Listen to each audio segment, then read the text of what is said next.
વાત જૂનાગઢની કે જ્યાં ગિરનારનો રોપવે સતત ત્રીજા દિવસે પણ બંધ છે।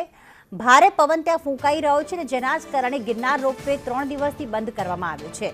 2 દિવસથી તો બંધ હતો, પરંતુ આજે પણ આ પવન યથાવત રહેતા જે યાત્રિકોની સુવિધાઓ માટે આ રોપવે સેવા બંધ કરવામાં આવી છે। પવન વધુ હોવાથી રોપવે ચલાવવામાં હાલાકી પડી રહી છે। યાત્રિકોની સલામતીને ધ્યાનમાં રાખીને આ નિર્ણય લેવામાં આવ્યો। તો યાત્રિકોની સલામતીને ધ્યાનમાં રાખીને ગિરનારની રોપવે સેવા સતત ત્રીજા દિવસે પણ આજે બંધ રાખવાનો નિર્ણય લેવામાં આવ્યો છે। કેતન અમારી સાથે જોડાઈ ગયા છે। કેતન, ત્રીજા દિવસે પણ આજે બંધ છે, ત્યારે યાત્રિકોને કેટલી તકલીફ પડી રહી છે અને કોઈ નિર્ણય લેવામાં આવ્યો છે કે ક્યારે આ રોપવે સેવા શરૂ કરવામાં આવશે? ચોક્કસ પ્રીતિ કે જે રોપવે બંધ કરવામાં આવ્યો છે, છેલ્લા 3 દિવસથી જે ભારે પવનને કારણે જે રોપવે બંધ રાખવાની ફરજ પડી છે। ખાસ કરીને પ્રવાસીઓ જે આવતા હોય છે તેની સલામતી માટે આ જે નિર્ણય લેવામાં આવ્યો છે।